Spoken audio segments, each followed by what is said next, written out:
Shalom, selamat malam Bapak Ibu, Saudara, semua yang dikasihi Tuhan. Kita bersyukur malam hari ini kita bisa berkumpul kembali dalam ibadah tengah minggu. Hari ini kita menanti-nantikan pengumuman PPKM Mikro darurat, ya. Nah, sudah keluar juga. Saya percaya keadaan kita semua baik-baik, hanya semua yang di Jakarta ini, keadaan Jakarta ini yang kurang baik.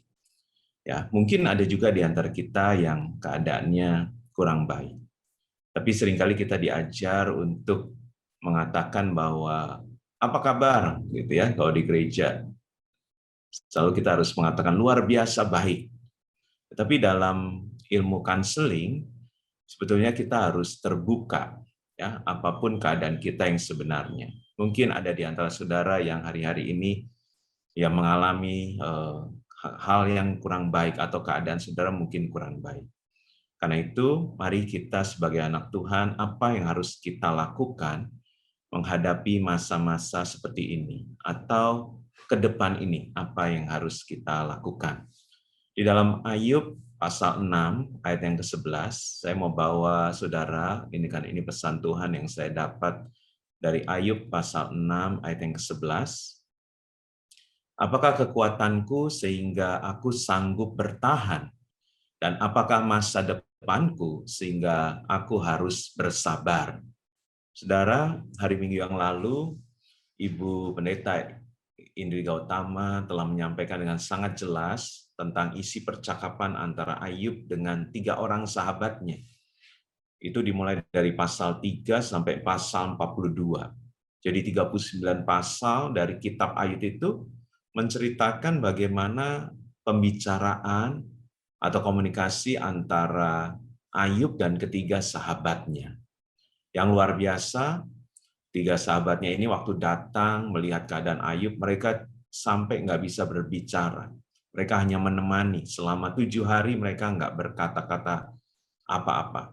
Tapi setelah itu ada satu komunikasi yang dan akhirnya di situ kita sudah dijelaskan ada hal-hal yang salah dalam perkataan mereka. Sampai akhirnya Tuhan juga marah kepada 3 orang sahabat Ayub dan Tuhan minta Ayub berdoa buat mereka. Kalau enggak Tuhan akan menghukum 3 orang sahabat ini. Nah, saudara, perkataan yang tadi kita baca barusan adalah Ayub seorang yang mengalami proses, sekarang yang kita tahu prosesnya tidak mudah, bahkan saya percaya tidak ada di antara kita yang mengalami proses seperti Ayub. Dia mengatakan bahwa dia harus bertahan dan dia harus bersabar. Makanya dikatakan, apa yang menjadi kekuatanku supaya aku ini sanggup bertahan? Apakah aku bisa punya masa depan sehingga aku bisa bersabar menantikan masa depanku? Ya, saudara, jadi ada 2 hal yang kita harus lakukan di hari-hari ini dan bahkan hari-hari ke depan. Kita masuki PPKM Mikro Darurat selama 2 minggu ke depan nanti. Saudara, kita harus bertahan dan bersabar. Saudara, beberapa ayat tentang bertahan dari firman Tuhan mengatakan di Matius 24 ayat 13, tetapi orang yang bertahan sampai pada kesudahannya akan selamat. Jadi saudara, jangan khawatir. Ujung-ujungnya kita akan selamat, saudara. Tetapi kita harus bertahan sampai pada kesudahannya. Kemudian firman Tuhan juga mengatakan, kalau kamu tetap bertahan, kamu akan memperoleh hidupmu. Jadi firman Tuhan atau pesan Tuhan malam hari ini, kita harus bertahan. Dan yang kedua adalah kita harus bersabar. Di dalam Roma 12 ayat 12 berkata, bersukacitalah dalam pengharapan, sabarlah dalam kesesakan, dan bertekunlah dalam doa. Saudara, kalau kita nggak punya pengharapan, kita nggak bisa bersukacita. Karena itu bersukacitalah dalam pengharapan. Kemudian sabarlah, saudara. Mari kita bersabar. Rasanya mungkin hari-hari ini, bahkan apalagi beberapa dari kita yang mengalami terkena virus COVID, saudara, sabarlah dalam kesesakan. Saya percaya nggak enak, ya. Mungkin beberapa saudara dalam isolasi mandiri, ya. Saudara, menurut data Di Jakarta ini 1:21. Jadi dari 21 orang yang ada di Jakarta ini, 1 sudah kena COVID. Ya, itu data yang orang benar-benar tes. Saya nggak tahu yang tidak tes. Mungkin bisa lebih kecil lagi, saudara. Nah, saudara, dan bertekunlah dalam doa. Bahkan juga salah satu tentang kasih mengatakan bahwa kasih itu sabar menanggung segala sesuatu. Saudara ingat bahwa Tuhan mengasihi kita dan kita menerima kasih dari Tuhan. Dan kasih dari Tuhan itu membuat kita bisa sabar menanggung segala sesuatu. Saudara, di dalam Yakobus 5 ayat 7-8 berkata demikian. Karena itu saudara-saudara, bersabarlah sampai kepada kedatangan Tuhan. Sesungguhnya petani menantikan hasil yang berharga dari tanahnya, dan ia sabar sampai telah turun hujan musim gugur dan hujan musim semi. Kamu juga harus bersabar dan harus meneguhkan hatimu, karena kedatangan Tuhan sudah dekat. Saudara, dikatakan kita harus bersabar seperti seorang petani. Saya percaya kalau kita semua tahu ya, seorang petani kalau dia menanam padi atau tanaman yang lain, dia tidak bisa memaksakan atau mempercepat pertumbuhan dari tanaman yang dia tanam. Dia harus bersabar untuk menantikan hasil yang berharga dari tanahnya. Dia harus sabar, kalau mamanya pada waktu itu belum turun hujan, dia harus bersabar. Atau ada musim-musim yang dia harus lewati. Kita hari-hari ini sedang melewati musim yang mungkin kurang baik dalam lingkungan kita, keadaan kota kita, bahkan juga bangsa kita. Tapi kita harus tahu bahwa ada hasil yang berharga. Kita harus sabar untuk menantikan. Bahkan kita harus meneguhkan hati kita, kata firman Tuhan. Karena ini semua menuju kepada kedatangan Tuhan yang sudah sangat dekat. Saudara, ada beberapa hal yang malam hari ini saya mau sampaikan, saya harap dapat membantu saudara supaya saudara bisa bertahan dan bersabar. Yang pertama adalah jangan sendirian, saudara. Firman Tuhan dalam Pengkhotbah 4 ayat 12, dan bila mana seorang dapat dialahkan, 2 orang akan dapat bertahan. Tali 3 lembar, tak mudah diputuskan. Saudara, kita lihat dari kitab Ayub yang kita pelajari, Ayub tidak melewati ini semua, tidak sendirian. Kita tahu memang dia kehilangan keluarganya, anak-anaknya semua mati karena badai, karena rumah yang runtuh. Kemudian istrinya meninggalkan Ayub. Tetapi dia memiliki 3 orang sahabat. Jadi 3 orang sahabat ini datang untuk mendampingi Ayub. Ayub nggak sendirian, saudara, karena untuk melewati masa kekelaman, masa yang kesesakan, bahkan masa yang berat, kita tidak bisa sendirian, saudara. Karena itu Ayub harus didampingi oleh 3 orang sahabat. Elia dia mengalami depresi berat. Tetapi karena diancam oleh Isabel, saudara. Tetapi sebetulnya yang menyebabkan Elia mengalami depresi berat karena dia merasa sendirian, dia merasa lonely, atau dia berpikir dia sendirian. Karena sebetulnya dia tidak sendirian, ya pasti ada Tuhan, dan dia mengatakan pada Tuhan bahwa tidak ada lagi orang yang menyembah Tuhan, tidak ada lagi orang yang sejalan dengan dia. Tapi Tuhan mengingatkan bahwa masih ada nabi-nabi yang tidak menyembah Baal, tapi tetap menyembah Tuhan. Karena itu setelah Tuhan memulihkan Elia, Tuhan mengutus Elia untuk mencari teman, atau bahkan mencari murid, yaitu Elisa, untuk mendampingi dia, untuk menemani dia selama 20 tahun ke depan, sampai akhirnya Tuhan mengangkat Elia ke surga. Saudara, Elia membutuhkan teman, dia tidak boleh sendirian. Kalau dia sendirian, dia akan depresi, saudara. Saudara, saya juga mendengar bahwa kalau pasien yang terkena COVID, kemudian dia dirawat di rumah sakit, mereka lebih prefer satu kamar nggak sendirian, ya. Mereka mau ada orang lain, karena mungkin COVID ini membuat beban mental atau perasaan, dan kalau dia merasa sendiri mungkin akan memperparah keadaan. Jadi lebih baik minimal berdua atau bertiga. Nah, saudara, ini pesan saya mau sampaikan juga buat bagi yang sudah menikah. Sebetulnya teman dan sahabat yang paling tepat kalau buat kita yang sudah menikah adalah pasangan kita. suami atau istri kita. Karena itu suami istri, mari kita saling mendukung. Jadilah sahabat buat pasanganmu.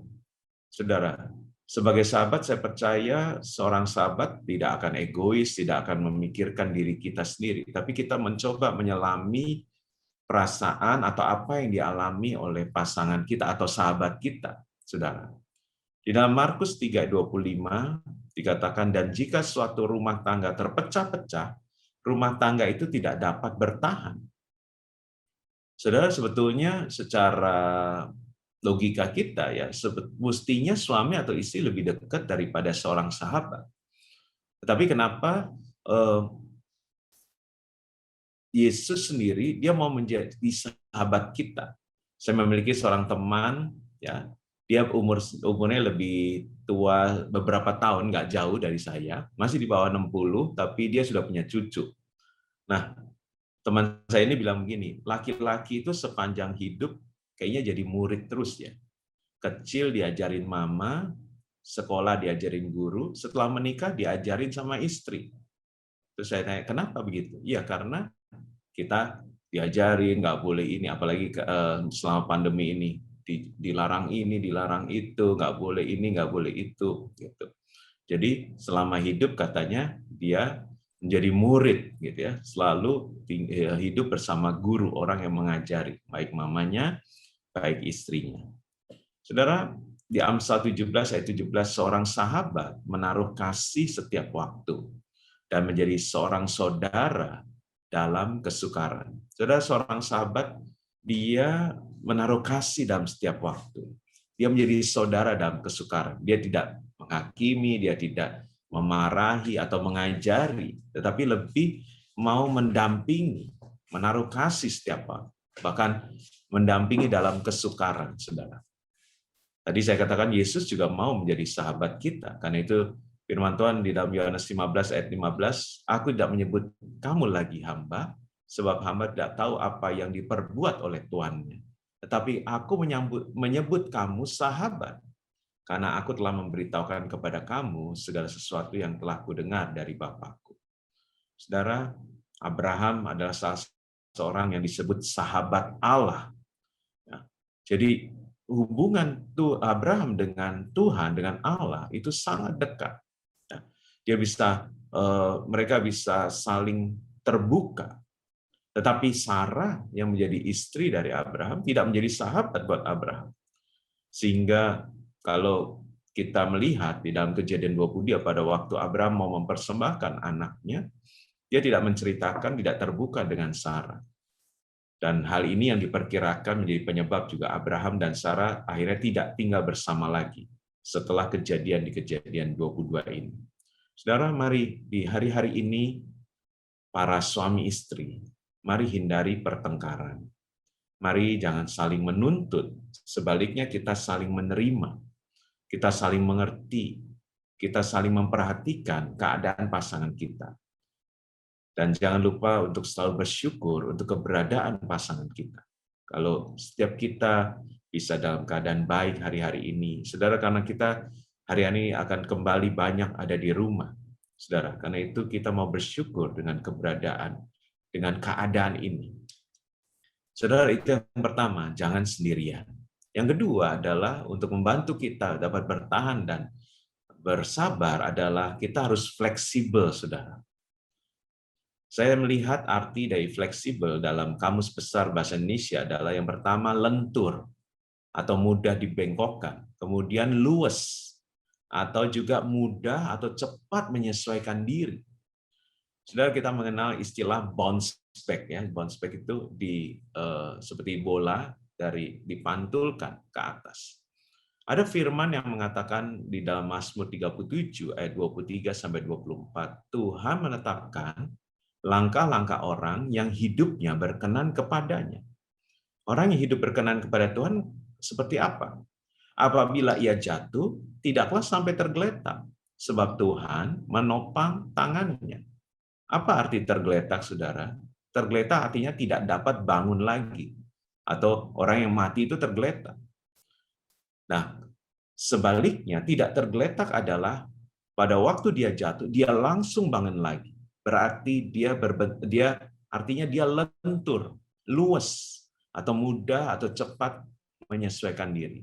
Saudara, apapun yang diputuskan oleh pemerintah, mari kita luas, kita mudah dan cepat untuk menyesuaikan diri dengan apa yang keadaan di sekeliling kita.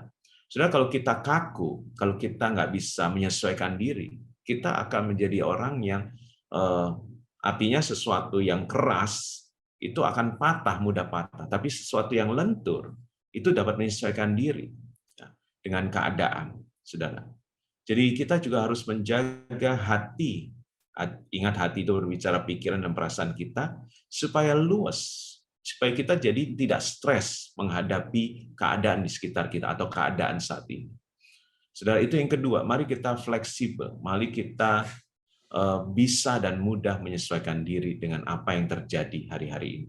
Jangan kecewa, jangan kita menjadi orang yang karena mungkin apa yang kita harapkan. Seperti saya sendiri, saya berharap gereja bisa, selama ini kan bisa kita udah live streaming, akhirnya kita kembali lagi melalui rumah. Tapi ya saya diajar Tuhan untuk fleksibel, apapun ikutin saja, ya, menjadi orang yang luas. Jangan menjadi stres, jangan menjadi sesuatu yang walaupun itu tidak sesuai harapan kita.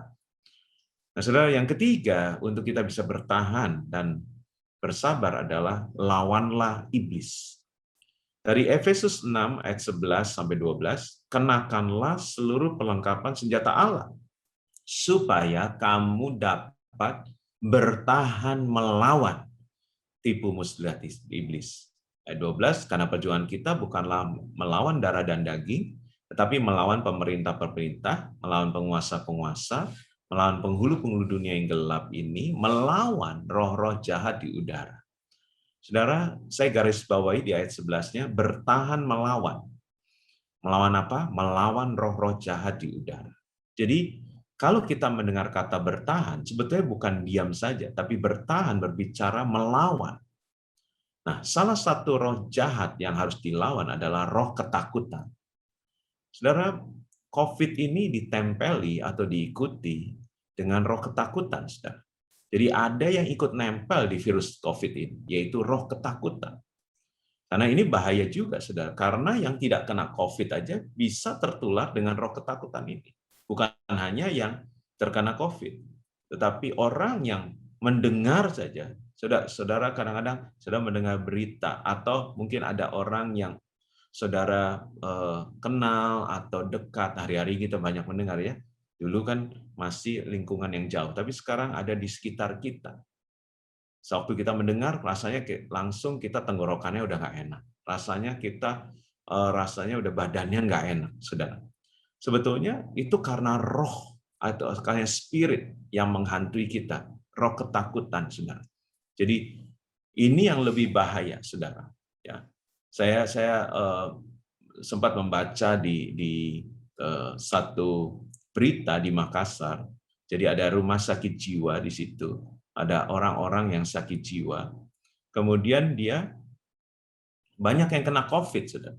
Tapi ternyata kesembuhan buat orang-orang yang sakit jiwa ini ternyata sangat cepat. Ya. Jadi tidak menjadi lama. Kenapa, saudara? Karena mereka nggak mikirin, saudara. Ya. Jadi ternyata waktu kita nggak memikirkan, tapi waktu kita memikirkan stres, akhirnya itu memperparah, membuat kesembuhan kita menjadi lama. Tapi kalau kita, dan ini berupa spirit, saudara, makanya harus dilawan, saudara.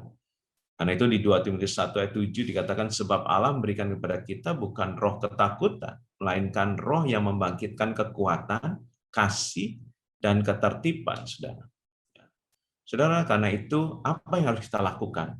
Dalam Efesus 6 ayat 13, sebab itu ini harus kita ambillah seluruh perlengkapan senjata Allah supaya kamu dapat mengadakan perlawanan pada hari yang jahat ini dan tetap berdiri sudah kamu menyelesaikan segala sesuatu. Saudara, apa itu seluruh lengkapan senjata Allah? Ikat pinggang kebenaran. Mari kita hidup dalam kebenaran firman Tuhan. Baju sirah keadilan, ya.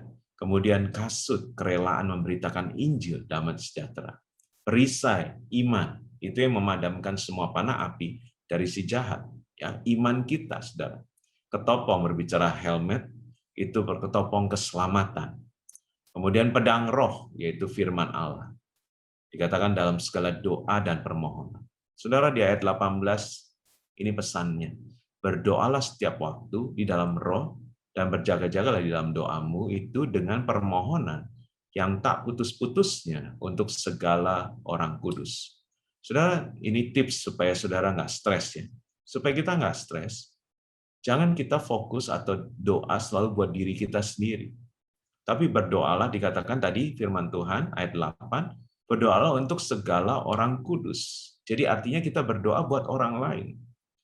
Jadi bukan hanya kita memikirkan diri sendiri. Saudara, kadang-kadang kita percaya kita disembuhkan. Mungkin buat saudara yang sedang isolasi mandiri, kita berdoa supaya kita saat ini keadaan kita atau keluarga kita tes positif ya, tested positif. Nah, kita berdoa supaya kesembuhan terjadi. Tapi pada waktu kita fokus sama itu, kadang-kadang membuat kita menjadi depresi, menjadi stres. Tapi belajar coba kita berdoa buat orang lain. Karena ini firman Tuhan yang ngomong. Berdoalah, waktu kita melawan itu dengan berdoa buat orang lain, untuk segala orang kudus. Nah, salah satu caranya, mari kita ikut menara doa.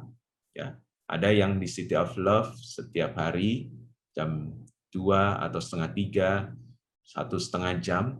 Ya. Kemudian dari pusat juga ada. Kemudian EPT, sekarang ada EPT, Azusa Street Prayer Tower. Saudara, itu 24 jam. Anytime. Dan itu tidak pernah berubah. Alamat atau ID-nya melalui Zoom. Saudara, sama juga yang CLC. Nah, yang CLC dan EPT, saudara bisa nggak usah open video. Tapi kalau yang pusat memang harus open video. Saudara, itu membuat kita belajar untuk kita tidak berdoa hanya buat diri kita, tapi kita berdoa buat negara kita berdoa buat bangsa kita. Itulah namanya menara doa. Menara doa kita nggak fokus doa buat diri kita sendiri atau gereja kita sendiri, tapi untuk orang lain, untuk kota kita, untuk bangsa kita. Itu yang ketiga, saudara. Jadi kita lawan iblis. Ada roh ketakutan di saat-saat ini. Saudara, makanya kurangi ya, saudara. Bukan berarti kita nggak boleh membaca berita, saudara. Kita harus tahu keadaan. Tetapi coba kurangi, karena hari-hari ini, apalagi kalau sudah punya banyak grup, semua berita tentang COVID itu, ya kalau saudara bisa menerima berita itu dengan tenang, nggak terpengaruh, nggak ada roh ketakutan, saudara, it's okay. Tapi kalau itu ternyata sudah membuat saudara ada depresi, stres, atau kayak ada yang mencekam, saudara, itu berarti ada roh ketakutan sedang menguasai saudara. Lawan itu, ya. Jangan biarkan diri kita. Tetaplah berdoa, bawa dalam doa, ikut dalam doa-doa yang ada bersama-sama secara korporat. Saudara, yang terakhir, saudara, yang keempat adalah masih ada harapan. Kalau saudara yang sekarang mengikuti, ada sebelah saudara, ada suami atau istri atau keluarga saudara, boleh katakan, masih ada harapan. Katakan, masih ada harapan. Katakan kiri kanan saudara. Saudara, di dalam Pengkhotbah 7 ayat 8, akhir suatu hal lebih baik daripada awalnya. Ini firman Tuhan mengatakan, panjang sabar lebih baik daripada tinggi hati. Saudara, saya percaya dan saya mau saudara percaya, kita semua percaya bahwa pandemi ini akan berakhir. Bahkan saya percaya akhirnya pandemi ini akan tiba-tiba berakhir. Saya nggak tahu kenapa, apa yang akan membuat, tapi yang saya tahu suatu hari nanti tiba-tiba pandemi ini akan berakhir. Saya nggak tahu cara Tuhan bagaimana. Nah, kita percaya juga akhir dari pandemi ini akan lebih baik dari awalnya. Kenapa saya katakan demikian? Kita lihat Ayub.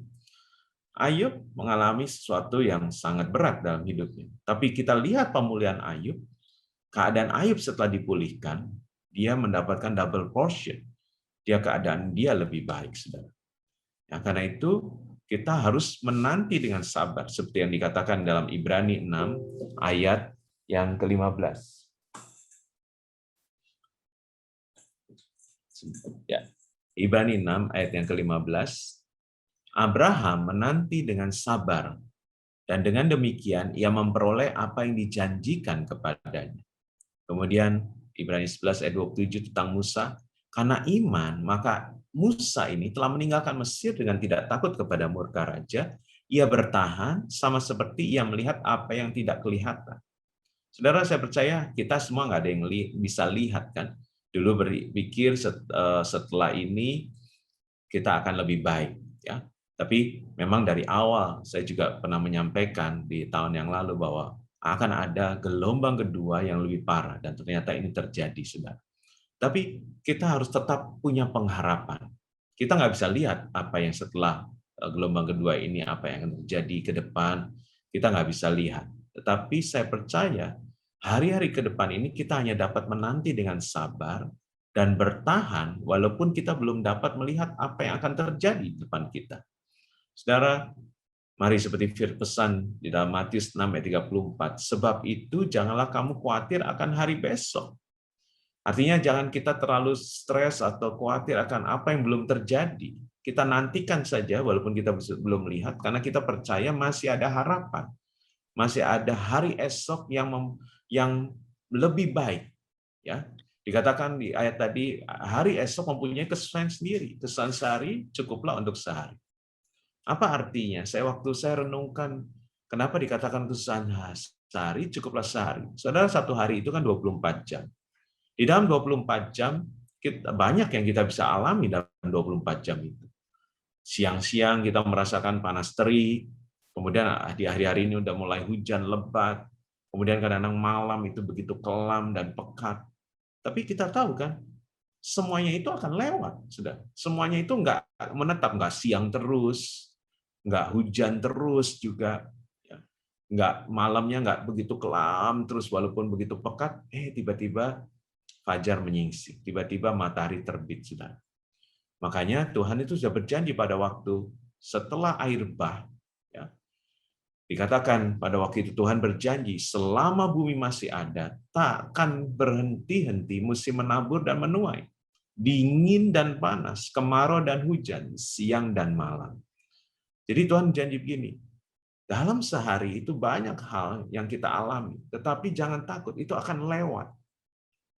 Kita akan menerima hari yang baru. Walaupun hari yang baru itu ada kesusahannya sendiri.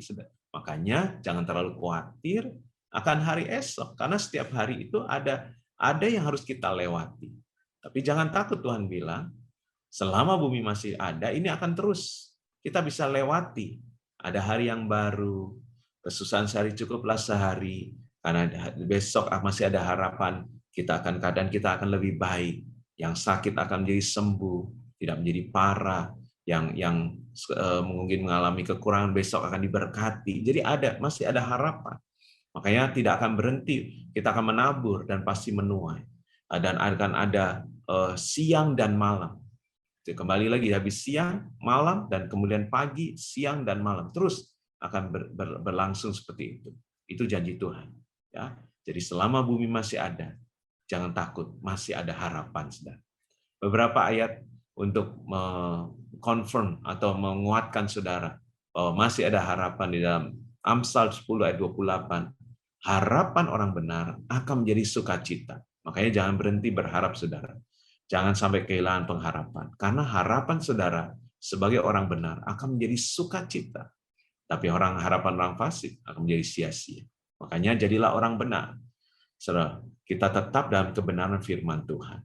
Kemudian ratapan 3 ayat 25, Tuhan adalah baik bagi orang yang berharap kepadanya, bagi jiwa yang mencari Dia. Saudara, Tuhan tetap baik buat setiap kita kalau kita terus berharap kepadanya. Dalam Mazmur 9 ayat 18, sebab bukan untuk seterusnya orang miskin dilupakan, bukan untuk selamanya hilang harapan orang sengsara. Saudara, tidak selamanya. Jadi tenang, saudara. Kita harus tetap bertahan dan berharap. Ayat terakhir dalam Yakobus 1 ayat 12 sampai 13, berbahagialah orang yang bertahan dalam pencobaan, sebab apabila ia sudah tahan uji, ia akan menerima mahkota kehidupan yang dijanjikan Allah kepada barang siapa yang mengasihi Dia. Apabila seorang dicobai, janganlah ia berkata, pencobaan ini datang dari Allah, sebab Allah tidak dapat dicobai oleh yang jahat dan ia sendiri tidak mencobai siapapun. Saudara, COVID ini bukan Tuhan yang mencobai kita, tapi Tuhan izinkan itu terjadi. Tapi anak-anak Tuhan, setiap kita harus tetap bertahan dan bersabar. Kita akan lewati ini semua bersama-sama. Karena itu yang pertama tadi, jangan sendirian. Mari bersama suamimu, bersama istrimu. Kalau engkau orang tua, jadilah sahabat juga buat anak-anakmu. Biar anak-anakmu bisa share apa yang menjadi beban mereka juga. Suami istri juga jadilah seorang sahabat yang menerima, yang memperhatikan. Bukan diri kita sendiri, tapi memperhatikan apa yang dirasakan oleh pasangan kita. Mari, itu yang pertama. Yang kedua, fleksibel. Mari kita fleksibel, saudara. Kita luas, kita lentur, artinya mudah menyesuaikan diri dengan keadaan ini. Yang ketiga, lawan iblis. Ya. Makanya terus pakai pelengkap senjata Allah. Dan yang terakhir, masih ada harapan. Amin. Mari kita berdoa, saudara.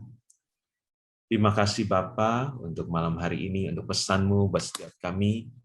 Biarlah Tuhan ini menjadi pesan buat kami semua menghadapi hari-hari yang secara manusia tidak menentu, tidak tahu apa yang akan terjadi di dalam second wave ini Tuhan.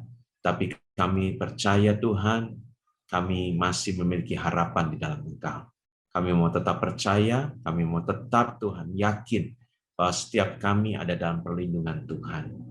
Tuhan, tolong anak-anak-Mu saat ini hamba mau berdoa buat yang sakit. Tuhan, yang sedang terkena COVID, yang sedang isolasi mandiri, baik dirinya maupun keluarganya, orang tuanya, saudaranya. Kami mau berdoa, Tuhan. Kami mau berdoa, kami percaya, Tuhan. Karena tidak ada yang mustahil bagi Tuhan. Kau sanggup menyembuhkan. Kalau Kau izinkan segala sesuatu terjadi, semua pasti untuk mendatangkan kebaikan. Karena itu Kau sangat tangan-Mu yang ajaib saat ini menjamah setiap anak-anak-Mu yang terkena COVID, Tuhan. Baik yang pelayan atau jemaat atau keluarga dari anak-anak-Mu ini saat ini Kau jamah. Di dalam nama Tuhan Yesus, segala COVID kami usir keluar dari tubuh anak-anak-Mu. Biar anak-anak-Mu disembuhkan, dipulihkan, diberi daya tahan tubuh yang kuat untuk melawan virus COVID. Tuhan, biarlah cepat hasil mereka boleh negatif, Tuhan. Tidak ada yang positif lagi. Tuhan, juga tidak ada yang ketularan juga. Kau tutup bungkus semua, istri, suami, orang tua, anak, yang keluarga yang tinggal bersama dengan keluarga yang masih isolasi mandiri, Tuhan, tutup bungkus dengan kuasa darah-Mu, sehingga tidak ketularan. Walaupun menurut dunia, virus yang saat ini terjadi begitu mudah menular, tapi kami percaya kalau Tuhan melindungi, kalau Tuhan memagari, tidak ada kami yang ketularan. Setiap kami aman dan perlindungan Tuhan. Terima kasih Bapak. Terima kasih, kami juga berdoa buat setiap usaha, pekerjaan, anak-anak-Mu di hari-hari ini, kalau mungkin harus sementara mengikuti peraturan pemerintah. Tuhan, kami tahu Engkau tetap Allah yang menyediakan. Tuhan yang menjadi Yehovah Jireh. Tuhan yang akan mencukupkan kebutuhan kami. Setiap kami tidak ada yang kekurangan. Setiap kami akan terus menerima berkat daripada-Mu. Kalau kami saat ini sedang kekurangan, kami mau tetap bertahan dan bersabar. Kami mau menantikan dengan sabar sesuatu yang belum kelihatan secara manusia, tapi kami percaya janji Tuhan. Engkau akan memberkati kami berlimpah-limpah. Kami percaya ini Tuhan. Kami percaya janji-Mu. Bahkan Tuhan akan melipat gandakan. Akan ada double portion. Setelah ini lewat semuanya, keadaan akhirnya akan lebih baik daripada awalnya. Dari awal kami masih pandemi. Kami melewati pandemi ini. Dan nanti pada waktu kami mengakhiri, melewati pandemi yang tiba-tiba Tuhan akan menghalau COVID ini sehingga tidak ada lagi. Karena kuasa Tuhan yang besar, maka keadaan kami akan lebih baik dari badan kami di awal. Kami melihat pemulihan anak-anak Tuhan, khususnya melalui perjalanan hidup Ayub juga Tuhan. Kau memulihkan dengan luar biasa. Keadaan Ayub menjadi lebih baik dari sebelumnya. Terima kasih Bapa. Terima kasih. Terus Kau menyertai anak-anak-Mu, Kau memagari anakmu, Kau menjaga, Kau memberikan terus pemeliharaan-Mu Tuhan buat setiap anak-anak-Mu. Ajar kami juga bersyukur selalu Tuhan. Kami melawan iblis dengan ucapan syukur. Kami enggak bersungut-sungut. Karena waktu kami bersungut-sungut berarti kami kalah. Kami mengikuti ketakutan, kami mengikuti roh jahat yang menguasai kami. Tapi kami mau lawan itu dengan sukacita. Kami mau lawan itu dengan ucapan syukur. Kami enggak mau Tuhan terbawa oleh roh-roh ketakutan yang sedang ada di dalam kota kami saat ini. Saat ini kami juga hardik semua roh ketakutan itu. Kami hancurkan kuasa roh ketakutan yang menghantui setiap orang-orang ini, baik yang sudah terkena COVID atau yang ada di sekitar orang-orang yang mendengar berita-berita itu. Saat ini kami patahkan segala roh ketakutan itu di dalam nama Tuhan Yesus.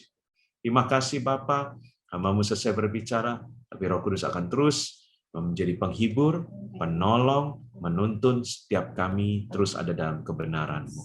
Terima kasih karena orang yang benar, orang yang hidup dalam kebenaran, oh Tuhan, harapan orang benar akan menjadi sukacita. Harapan orang benar tidak pernah mengecewakan. Harapan orang benar pasti terjadi karena Tuhanlah harapan kami yang tidak pernah mengecewakan kami. Terima kasih untuk setiap kami yang dapat mengikuti ibadah ini baik secara Zoom maupun yang ada di YouTube. Tuhan Kau memberkati semuanya. Karena itu kami mau mengangkat tangan kami untuk menerima berkat-Mu Tuhan. Terimalah berkat, kasih kami berlimpah-limpah dari Allah Bapa di dalam Anak yang tunggal, Tuhan Yesus Kristus, serta bersama Roh Kudus, menyertai kita semua, mulai malam hari ini sampai Tuhan Yesus menjemput kita semua yang bermain bahkan untuk selamanya. Mari semua yang percaya dan diberkati katakan, amin.